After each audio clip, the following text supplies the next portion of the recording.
이 세상 가장 위대한 프레젠테이션. 네.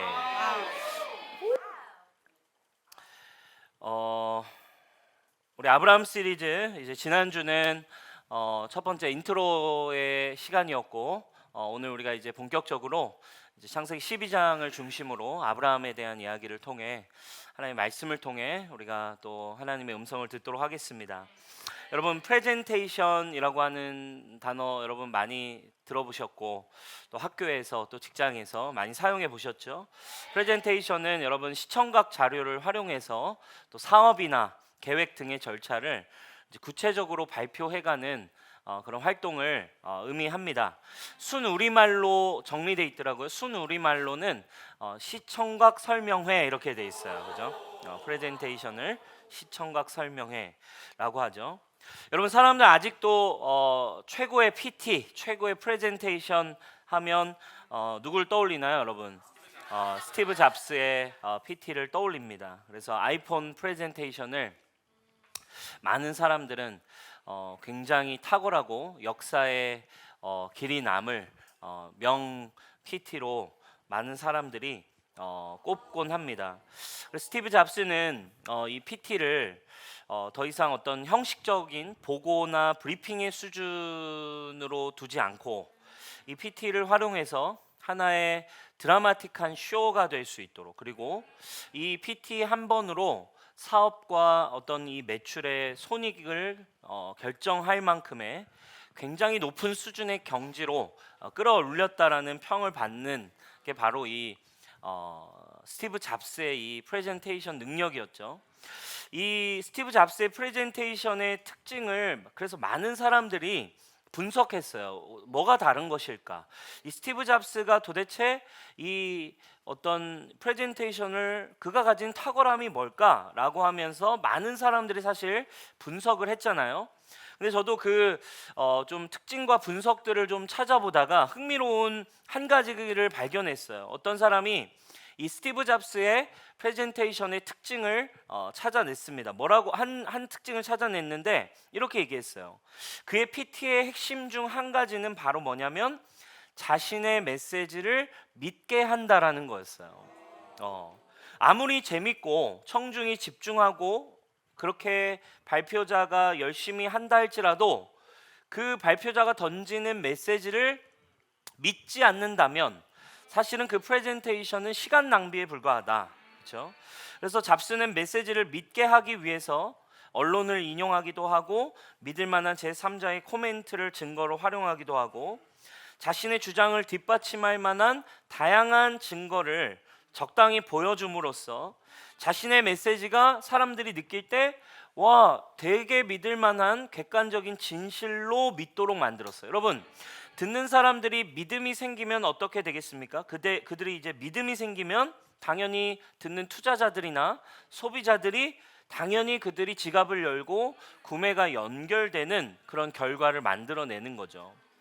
여러분, 프레젠테이션은 듣는 이에게 자신의 비전이나 사업을 이렇게 설명하고 그리고 듣는 이가 그것을 믿게 한다라고 하는 점에서 저는 오늘 이 아브라함을 부르시는 창세기 12장의 장면이 하나님께서 아브라함을 향한 어떤 믿음의 프레젠테이션을 한다고나 할까? 그렇죠? 하나님께서도 아브라함에게 믿음을 주시기 위해, 그렇죠?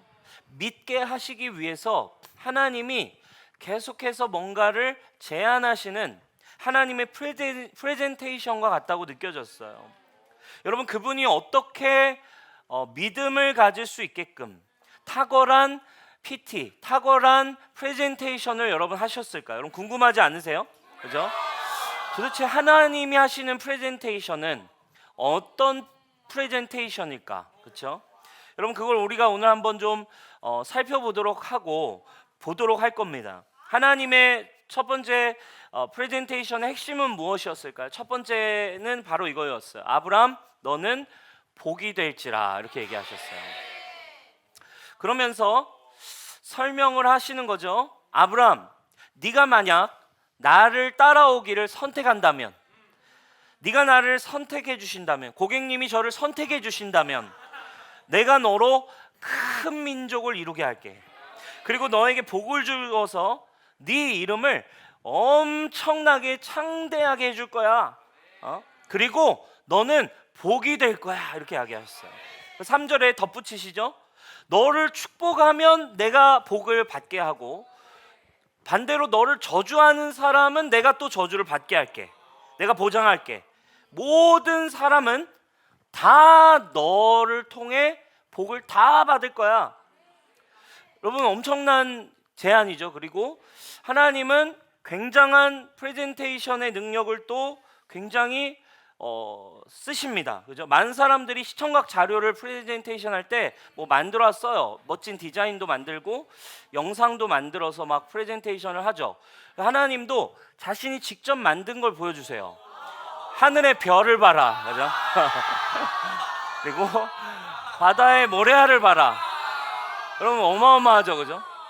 기껏 영상 수준이 아니고 하늘에 내가 만든 거야 하시면서 이 별처럼 이렇게 되게 할게.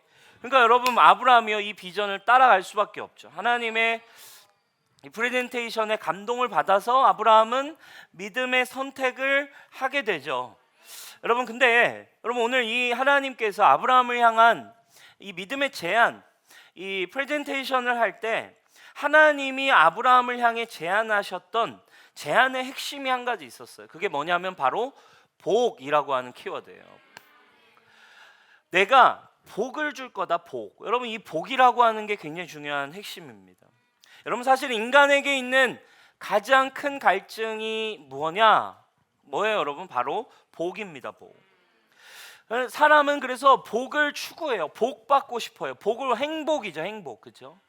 행복을 추구하고 있어요. 그래서 하나님은 누구보다 인간을 잘 아시죠. 그죠? 소비자의 패턴을 잘 분석해야 되듯이 하나님은 누구보다 인간의 필요를 아니까 인간이 뭘 원하고 있는지를 알아요. 그러니까 그걸 제안하시는 거예요. 내가 그 복을 너에게 줄게.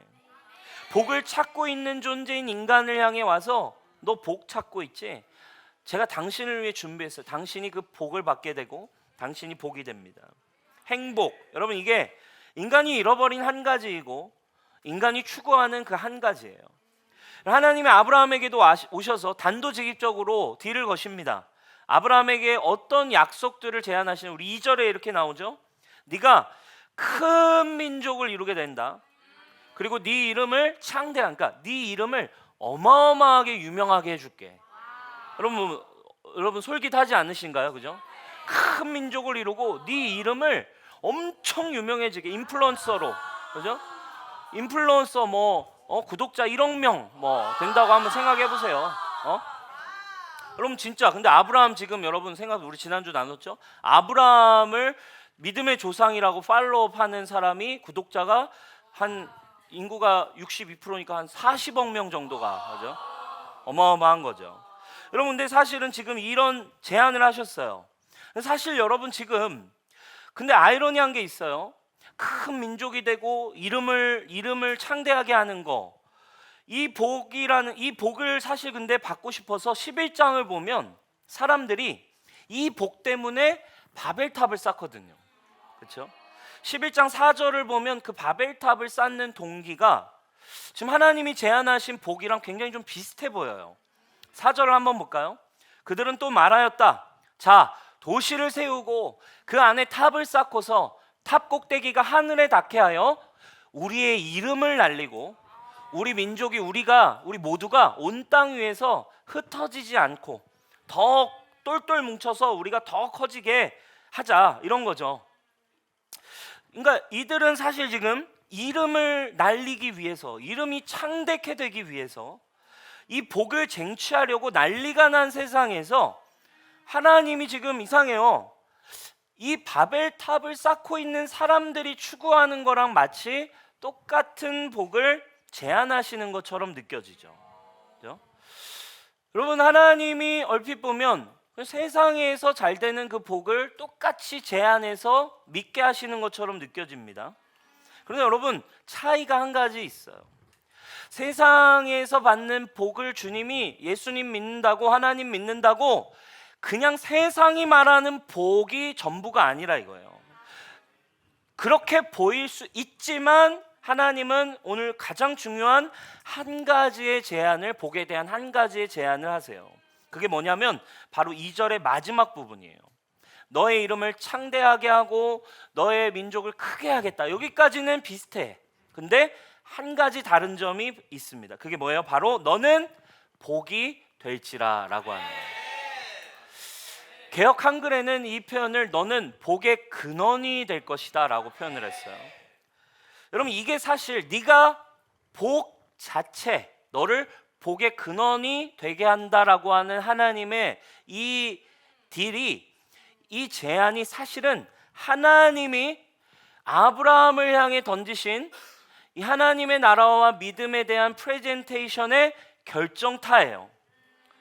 나는 너를 세상이 말하는 복을 향해서만 가게 하는 게 아니라 네가 복 자체가 되게 하겠다는 거예요. 여러분, 우리가 복 자체, 복의 근원이 되겠다는 게 무슨 말일까요? 이런 뜻인 거예요. 내가 더 이상 그런 복을 구하지 않아도 되는 존재가 된다는 것이고, 내가 더 이상 그 복에 목매지 않아도 되는 존재가 되게 하신다는 거예요. 왜? 너는 그 복 자체니까. 그죠? 더 이상 그 복을 추구하지 않아도 돼. 너는 그 복 자체거든. 이것에 대한 여러분 설명이 3절에 더 나오는 거죠. 3절 우리가 같이 한번 읽어보도록 하겠습니다. 3절 시작. 너를 축복하는 자에게는 내가 복을 내리고 너를 저주하는 자에게는 내가 저주하리니 땅의 모든 족속이 너로 말미암아 복을 얻을 것이라 하신지라. 아멘. 아멘. 너를 축복하는 자는 복을 받고 저주하는 자는 저주받는다. 나를 저주하면 네가 저주받을 거야. 나를 축복하면 네가 축복을 받을 거야. 네가 날 저주해도 난 아무런 상관을 받지 않아. 오히려 그 저주는 너에게 올 거야. 반대로 네가 날 축복하면 그것과 상관없이 너는 축복받게 될 거야. 왜냐하면 나는 네가 축복을 하든 저주를 하든 나는 상관이 없거든. 나는 아무렇지가 않거든. 나는 아무것도 부럽지가 않거든. 그죠?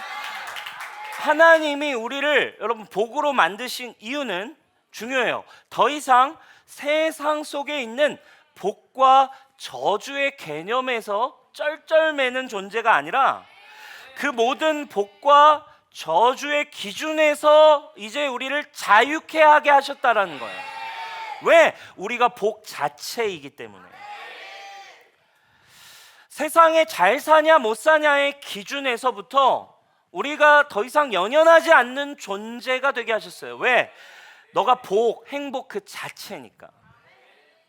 세상이 말하는 축복, 세상이 말하는 그 저주의 개념이 나를 더 이상 흔들 수 없는 거예요. 그죠? 그게 사실 성경이 말하고 있는 네가 복이 되겠다라고 하는 기준인 거죠. 많은 사람들은요, 여러분, 모든 이 세상 속에서 옳고 그름의 관계, 인간 사이의 수많은 관계 안에 묶이고 살아갑니다. 왜? 그 복과 저주에 연연하는 삶을 살 수밖에 없죠. 그러나 여러분, 하나님은 더 이상 우리를 거기에 묶이지 않는 존재로 세우셨대요. 나를 복 자체로 부르셨기 때문에. 사람들의 인정받는 것에 연연하지 않습니다. 네가 나를 비난하든 네가 나를 축복하든 관계없어. 나는 이미 내 정체성은 나는 복 자체거든. 그 기준에 나는 왔다리 갔다리 할 필요가 없는 존재가 이미 된 거거든요. 여러분, 중요한 근데 많은 사람들은 여전히 이거에 평생을 묶인 채 살아갑니다. 저 사람이 나를 어떻게 생각할까? 저 사람이 나를 인정할까? 저 사람은 나를 비난하지 않을까? 저 사람은 왜 나에게 저런 표정을 지을까? 내가 지한테 어떻게 했는데 어떻게 감히 나에게 이런 평가를 해? 네가 감히 나를 비난해? 이러면서 부글부글 거리면서 여러분 그냥 어떻게 해서든 복수할 날만을 생각하죠. 어떻게 해서든 갚아줄 걸 생각합니다. 그것들이 세상이 말하는 저주와 세상이 말하는 축복, 세상 사람들이 축복을 하는 것 같으면 좋은 존재, 세상 사람들이 뭔가 비난하면 안 좋아지는 것 같은 존재로 우리가 들었다 놨다. 내가 좋아하고 내가 따르고 싶은 사람의 인정을 받냐 안 받냐, 내가 좋아하는 사람에게 사랑을 받냐 안 받냐, 막 이것들로 인해 우리의 정체성과 우리의 모든 게 계속해서 왔다 갔다 하는 존재가 여러분 사실은 우리의 슬픈 현실이라 이거예요. 근데 문제는 여러분 세상 사람도 그렇게 살지만 이미 복으로 콜링을 받은 교회 안에서도 하나님의 자녀들도 여전히 이 복을 누리지 못하고 살아요. 세상이 말하는 축복과 저주의 기준 아래에서 왔다 갔다 하는 크리스천이 많아져. 여러분 교회 안에 여러분 얼마나 많은 사람들이 사실 여러분 이런 관계 안에 묶여서 살아가고 있는지 몰라요. 어떤 지나가다 그냥 비난이나 부정적인 말 한마디만 탁 들어도, 지나가던 사람의 표정 한 번만 보아도 그거 가지고 깊은 묵상을 하기 시작합니다. 그죠? 어떤 목사님이 이렇게 표현하시더라고요. 그런 과정에 사람들이 성경 암송은 한 절도 안 하는데 그 사람이 했던 말은 두고두고 막 묵상을 하고 기억을 생생하게 해내는 거죠. 그리고는 여러분 어때요? 그 나에게 불편하게 했던 그 사람을 어떻게 하기 시작해요? 저주하기 시작합니다. 응? 저주하고 그게 리더야, 그게 성도야, 그게 목사야, 그게 장로야, 그게 막 하면서 저주하기 시작하죠. 근데 결국 문제는 뭐예요? 그 저주는 결국 어떻게 되나요? 나에게 돌아오는 거죠. 그죠? 누가 여러분 사실 그런 상황 속에서 더 죽어가기 시작하나요? 저주를 퍼붓는 내가 사실은 더 죽어가는 거죠. 여러분 이렇게 오늘날 너무 많은 사람들은 교회 안에서도 여러분 자유함이 없이 살아가요. 여러분 예수님 왜 믿고 계세요? 그냥 창대케 되고 큰 민족을 이루고 예수님 믿어서 내 그냥 눈앞에 있는 재정, 눈앞에 있는 기도 제목 해결되면 그게 여러분 복이라고 생각하시나요? 맞아요. 맞을 수는 있지만 근본적인 게 아니라니까요. 그것은 비교급이 너무너무 많아요. 절대적일 수가 없어요. 그러나 하나님은 분명히 새로운 이야기를 하고 계세요. 분명히 제안하고 계세요. 그 기준과 관계없이 너를 복의 근원이 되게 할 거야. 네가 그 복의 기준점이야. 할렐루야. 여러분 우리가 이 자유에 대해서 갈라디아서에서도 얼마나 많이 다뤄왔습니까? 우리 지난 금요일에도 우리가 그런 부분들을 좀 다루었어요. 자유는 여러분 뭡니까? 세상이 정해놓은 모든 기준과 결과로부터의 자유인 거예요. 그죠? 높고 낮음과 많고 적음과 잘되고 못됨으로 세상 사람들이 생각하고 있는 모든 기준에 더 이상 연연되어지지 않는 자유입니다. 묶이지 않는 것입니다.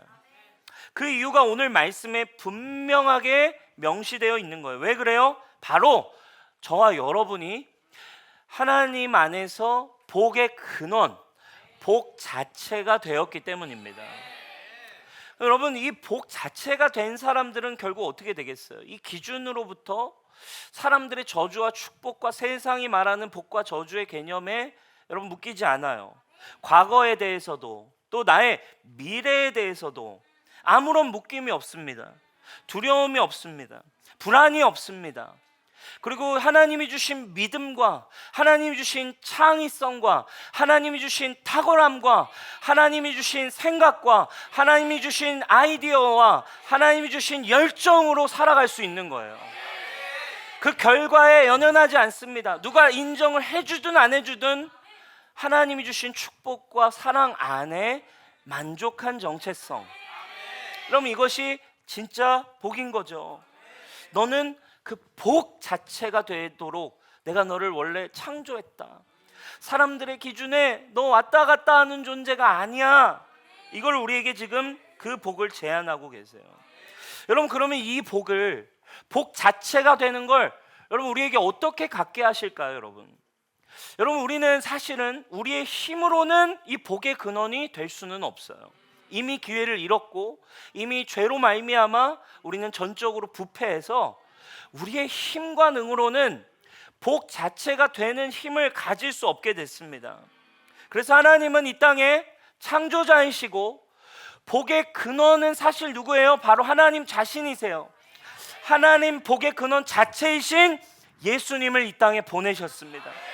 그리고 그 복의 근원이신, 생수의 근원이신 예수 그리스도가 우리 안에 거하시는 그 복, 그게 여러분 복음 아니겠습니까? 그 복되기만 한 소식을 저와 여러분에게 주셨어요. 그래서 예수 그리스도 복 자체이신, 복의 근원이신 예수 그리스도를 믿으면 그분이 내 안에 거하시고, 그죠? 나에게 내 배에서부터 흘러나오는 생수의 강. 할렐루야. 아멘. 어디서 따오는 게 아니에요. 어디서 끌어오는 게 아닙니다. 내 자체로부터 생수의 강이 흘러나와서 만족이 있고 기쁨이 있고 어떤 것에도 묶이지 않는, 여러분, 그 자유와 축복의 샘, 이게 여러분 안에 있다라는 것이 여러분 바로 예수 그리스도 안에서 우리에게 주신 복인 거죠. 아멘. 지금 아브라함에게 이것을 믿니? 이거 믿음으로 너 나에게 오면, 이것을 믿으면 내가 너에게 이 복을 줄 거야. 너에게 다 줄게. 주님이 콜링하고 계십니다. 여러분, 이 아브라함에게 주신 지금 이 복의 제안, 이것은 예수 그리스도 안에서 오늘날 동일하게 우리에게 찾아왔죠. 그래서 비로소 우리는 이제 이전에 배웠던 갈라디아서에 나오는 3장의 말씀을 이제서야 우리는 좀 더 쉽게 이해할 수 있게 됐어요. 갈라디아 3장 8절과 9절입니다. 우리 세 번역으로 하셨는데 같이 한번 읽어볼게요. 시작. 또 하나님께서 이방 사람을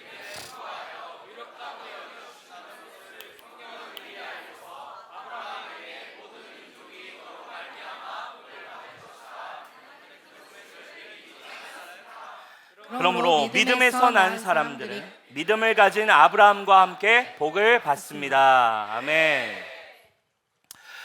뭐라고 얘기하세요? 이방 사람 누구예요? 저와 여러분이죠. 지금 복음을 듣고 있는 저와 여러분이 믿음에 근거하여 의롭다고 여겨주신 건 성경은 미리 알고 아브라함에게 지금 하나님이 찾아와서 미리 이 복음의 소식을 아브라함에게 먼저 전하신 거예요. 왜? 저와 여러분을 미리 생각하시고. 할렐루야. 그러므로 오늘 동일하게 예수 그리스도를 믿는 믿음으로 난 사람들은 아브라함과 함께 복을 받습니다. 이 복이 오늘날 이 믿음으로 말미암아 저와 여러분에게도 복 자체가 되는 그 축복을 예수님 안에 주셨다 이거예요. 갈라디아 3장 14절이 그래서 이렇게 이야기해주고 있습니다. 이는 그리스도 예수 안에서 이 아브라함의 복이 이방인인 저와 여러분에게 미치게 하고, 또 우리로 하여금 이제 똑같이 하나님의 프레젠테이션을 보고 믿음으로 말미암아 성령의 약속을 받게 하려 함이라. 믿음으로 취하십시오. 복이 되었음을 여러분 믿음으로 받으십시오. 아멘. 우리 한번 따라할까요? 나는 복이다. 우리 옆 사람 축복해. 너는 복이다. 이런 복덩이. 할렐루야. 사랑하는 여러분, 오늘 이 아브라함에게 주신 이 제안이, 이 믿음의 복이 저와 여러분 앞에도 여러분 놓여 있다는 걸 아세요? 너가 이것을 믿으면 너는 복 자체가 될 거야. 여러분, 이것이 바로 하나님의 복음 프레젠테이션이에요. 우리에게 보여주시고 말씀하시고 이것을 믿음으로 사는 거예요. 여러분, 저와 여러분은 그리스도 안에서 여러분 믿으십시오. 복 자체가 되셨습니다. 어떤 것으로도 여러분을 정죄함이 없고 어떤 세상의 기준도 여러분을 평가할 수 없습니다. 왜? 여러분은 하나님이 창조한 완전한 존재 그 자체로 그리스도 안에 다시 태어난 존재.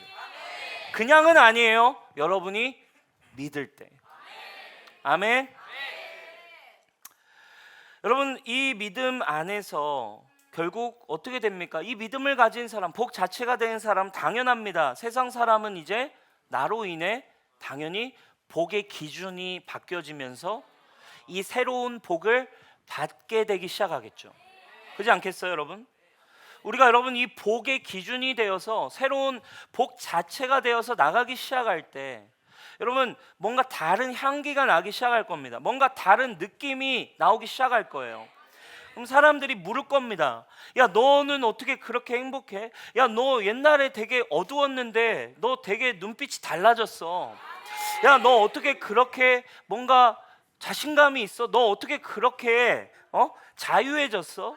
야, 넌 어떻게 그렇게 그런 인사이트들, 창의적인 게 넌 어디서 그렇게 나와?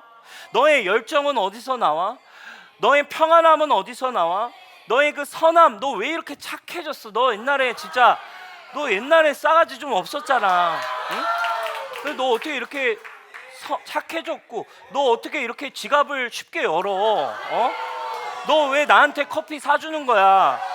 너의 이런 멋짐이 어디서 나오는 거야? 너에게 나오는 이 축복과 너에게 나오는 이 공급과 너에게 나오는 이 안정감과 너에게 나오는 이 수많은 열정들은 도대체 어디서부터 비롯되고 있어?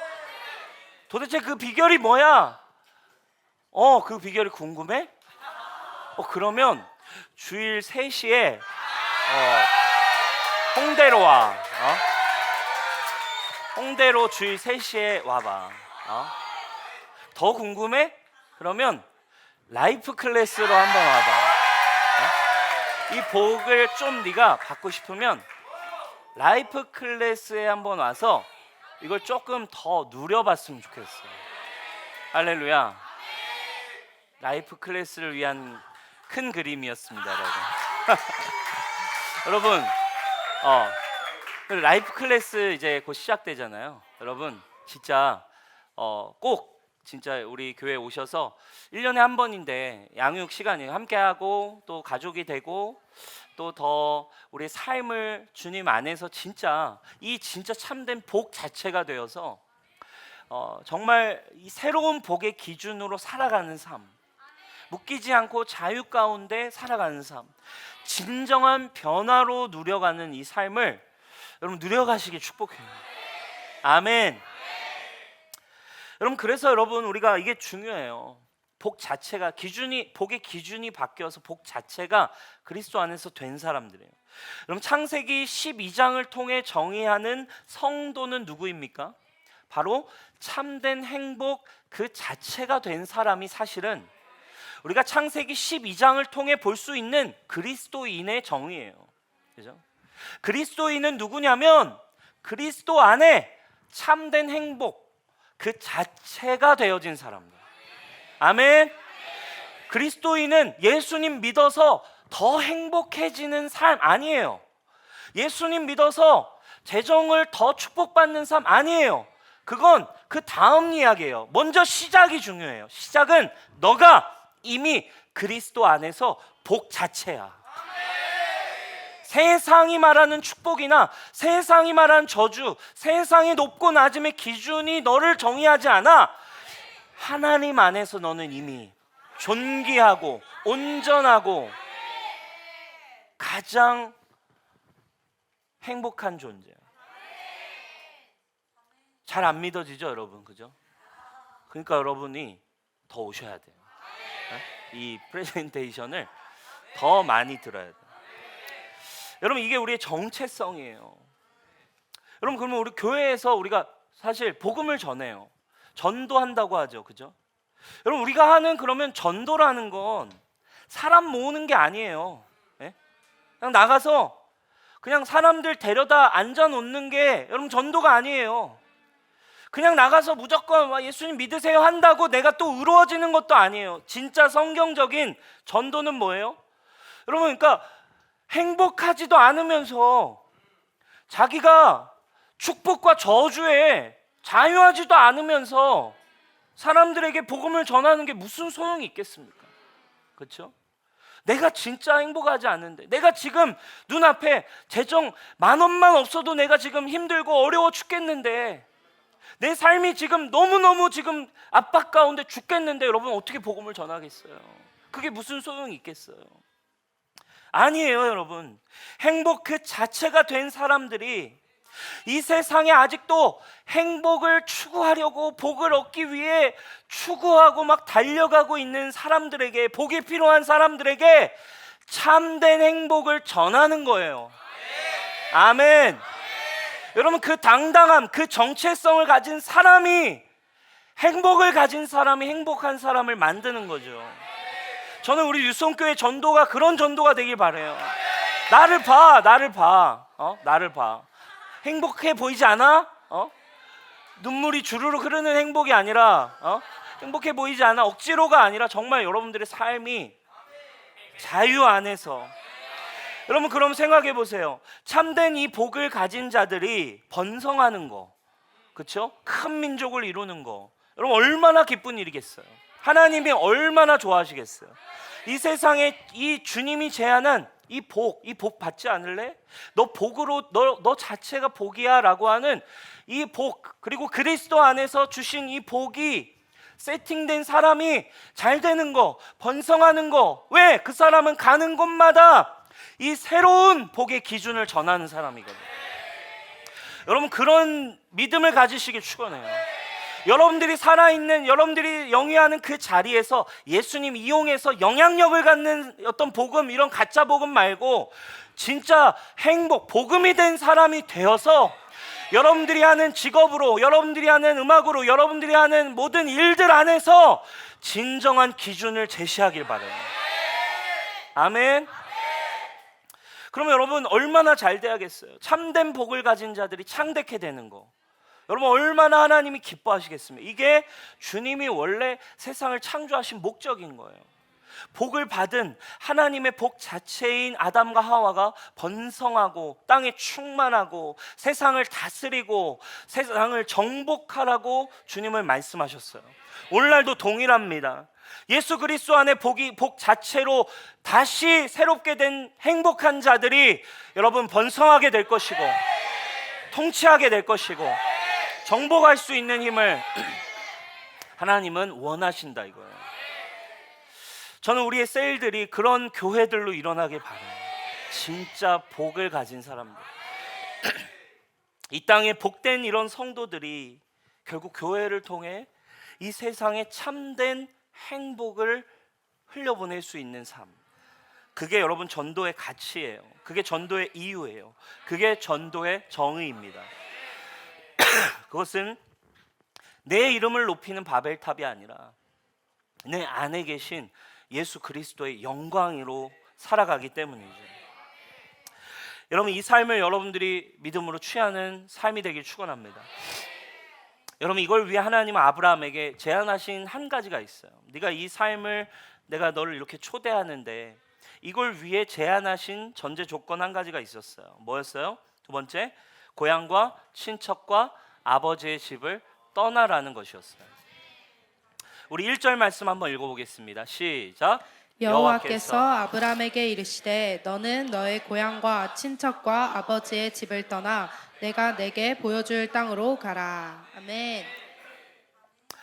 쉽게 얘기하면 너의 본토 친척 아비 집을 떠나래요. 여러분 이게 뭐 어떻게 해석할 수 있을까요? 쉽게 얘기하면 너의 모든 과거, 너가 믿음으로 살지 못하게 하고 있는 너의 세상의 모든 것들, 그걸로부터 네가 떠나지 않고는 너가 지금 하나님의 말씀대로 살지 못하게 하고 있는 너의 모든 과거와 너의 모든 삶의 세상적인 기준에서 떠나지 않고선 하나님의 부르심 앞에 나올 수 없다는 거예요.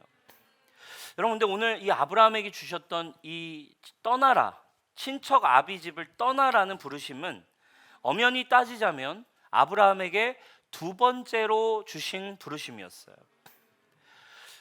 그 근거가 어디에 있을까요? 성경 말씀을 보면 이미 한 번 똑같은 말씀을 아브라함에게 오셔서 하셨다는 걸 볼 수 있어요. 사도행전 7장에 스데반의 설교에 등장합니다. 스데반의 설교를 한번 볼까요? 스데반이 이르되 여러분 부형들이여 들으소서. 우리 조상 아브라함이 하란에 있기 전 메소보다미아에 있을 때에 영광의 하나님이 그에게 보여 이르시되 네 고향과 친척을 떠나 내가 내게 보일 땅으로 가라 하시니, 아브라함이 갈대아 사람의 땅을 떠나 하란에 거하다가 그의 아버지가 죽음에 하나님이 그를 거기서 지금 사는 이 땅으로 옮기셨느니라. 아버지가 죽음에 옮기게 됐다라는 내용이 우리가 본 지금 12장의 내용이죠. 근데 뭐라고 얘기해요?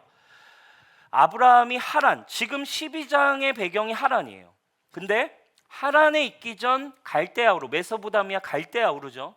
갈대아 우르에 있을 때 먼저 어떤 말씀을 주셨어요? 이미 3절 고향과 친척 떠나 보일 땅으로 가라. 이 말씀을 이미 한 번 아브라함에게 오셔서 하신 거예요. 그런데 아브라함이 우리가 오늘 본 창세기 12장은 뭐예요? 그러니까 두 번째로 하나님이 갈대아 우르에 있다가 아브라함과 그의 가족 아버지가 함께 이 말씀을 따라서 떠나다가 하란에서 멈춘 거예요. 자, 창세기 11장 31절에 또 그 설명이 나옵니다. 데라가 그 아들 아브람과 하란의 아들인 그의 손자 룻과 그의 며느리 아브라함의 아내 사레를 데리고 갈대아인의 우르를 떠나 가나안 땅으로 가고자 하더니 하란에 이르러 거기 거류하였으며. 원래 갈대아 우르에서 먼저 어떻게 했다는 거예요? 가나안 땅을 가려는 움직임을 가졌다는 거예요. 그게 뭐예요? 먼저 거기서 똑같은 음성을 들었기 때문에.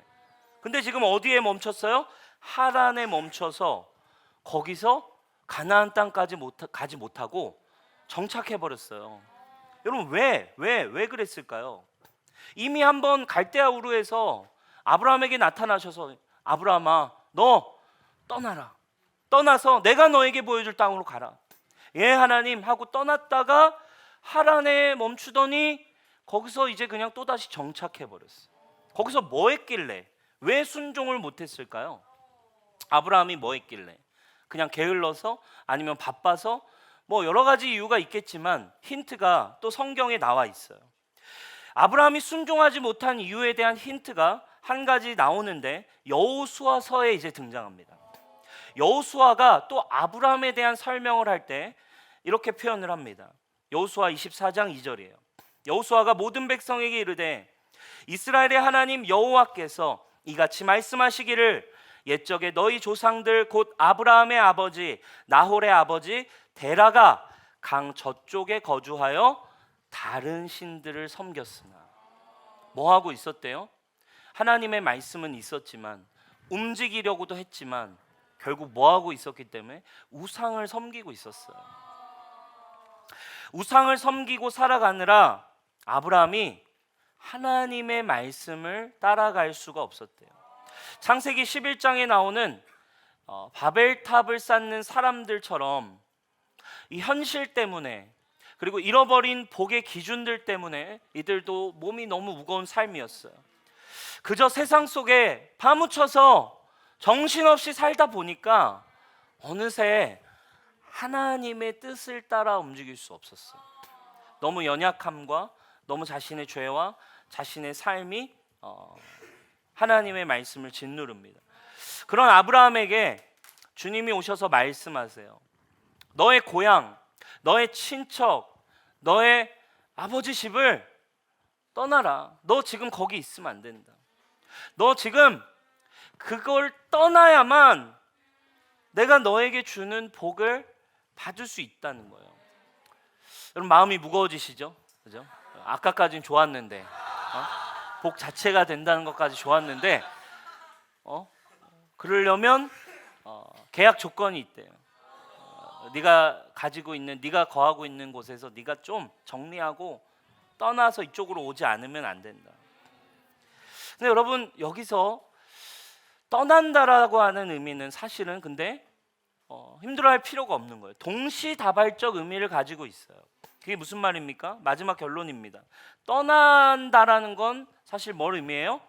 말씀을 따라간다라는 거예요.